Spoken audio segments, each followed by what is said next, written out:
I welcome all the viewers of this lecture. Today's topic is classification of data. Classification of data is another important aspect in statistical analysis, and it is very necessary that we should have properly classified our data before going for any further statistical analysis. Classification इसलिए भी ज़रूरी है क्योंकि जब तक हम data को उनके अलग अलग ग्रुप्स में सब ग्रुप्स में नहीं डिवाइड कर लेते हैं, डेटा को समझना हमारे लिए बहुत मुश्किल रहेगा. Okay, starting with first the definition of classification. It is a process of arranging data into sequences and groups according to their common characteristics or separating them into different but related parts.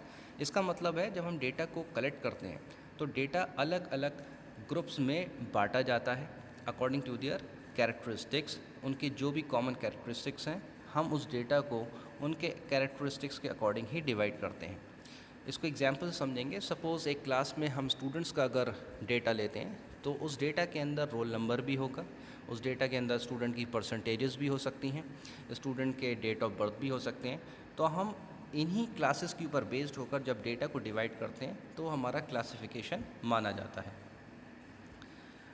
Okay, if we talk of objectives of classification, the first objective is it is used to condense the data. Condenses data into a form suitable for statistical analysis. ये हम लोगों ने पहले भी discuss करा था.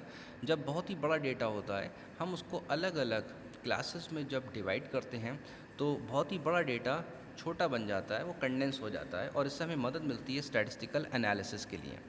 Second objective is to simplify the data. When huge data is divided into a number of classes, it simplifies the data. Again, जब data अपने अपने क्लासेस में बट जाता है तो डेटा को समझना भी आसान हो जाता है, सिंप्लीफाई हो जाता है. Third, to show points of similarities and dissimilarities. जब हम डेटा को अलग अलग ग्रुप्स में डिवाइड कर देते हैं, उनको उनकी क्लासेस के अंदर फिट कर देते हैं, तो बहुत आसानी से हम उनके अंदर सिमिलैरिटीज़ और डिससिमिलैरिटीज़ को फिगर आउट कर सकते हैं. Fourth objective is it helps in comparison. Again, जब हमारी क्लासेस क्लियर हैं, ग्रुप्स क्लियर हैं और डेटा अकॉर्डिंग टू क्लासेस और ग्रुप्स में बटा हुआ है तो हम उनको आसानी से जब चाहेंगे कंपेयर भी कर पाएंगे. जब तक क्लासेस में डेटा हमारा नहीं डिवाइड है तो हम कंपैरिजन भी नहीं कर सकते हैं. To prepare ground for tabulation. Another very important objective of classification is tabulation के लिए बहुत ज़रूरी है कि हम पहले डेटा को क्लासिफाई करें. टेबुलेशन का मतलब होता है डेटा को कॉलम्स के साथ साथ रोज़ में भी डिवाइड करना. तो जब तक हम डेटा को क्लासिफाई नहीं कर लेते हैं, क्योंकि क्लासिफिकेशन में हम कॉलम्स बनाते हैं, तब तक हम टेबुलेशन भी नहीं कर पाते हैं. So these were the objectives of classification. Moving ahead, coming to requirement for ideal classification.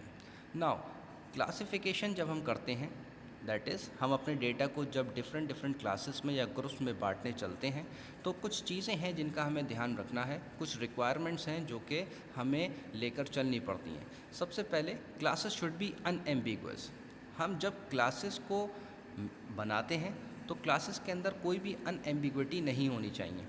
अनएम्बिगुइटी का मतलब है क्लासेस क्लियर होनी चाहिए, ये पता होना चाहिए कि किस क्लास में हमें कौन सा डेटा फिट करना है और हमारी सारी क्लासेस क्लियरली अपने मतलब भी समझाएं. फॉर एग्जांपल, अगर हम क्लास बनाते हैं on the basis of employed and unemployed, so we should be clear who will be treated as employed and who will be treated as unemployed.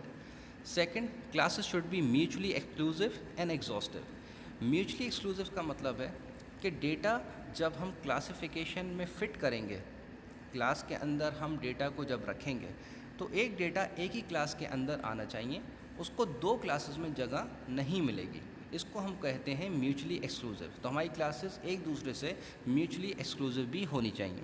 And it should be exhaustive. Exhaustive का मतलब है हमारा data, वो चाहे कितना भी बड़ा हो, सारे डेटा के जितने भी पॉइंट्स हैं, सारा का सारा डेटा हमारी क्लासेस के अंदर फिट हो जाना चाहिए. ऐसा नहीं होना चाहिए कि हमें किसी डेटा को छोड़ना पड़े. हर डेटा के लिए क्लास ज़रूर होनी चाहिए. It should be stable. Stability का मतलब है क्लासेस हम जब बनाएं तो क्लासेस ऐसी बननी चाहिए कि उसमें स्टेबिलिटी रहे, बार बार उसको चेंज करने की ज़रूरत ना पड़े. And finally, it should have arithmetical accuracy. जो भी क्लासेस हम बनाएंगे उनका टोटल हो या सब टोटल हो, उसमें मैथमेटिकल एक्यूरेसी का होना बहुत ज़रूरी है।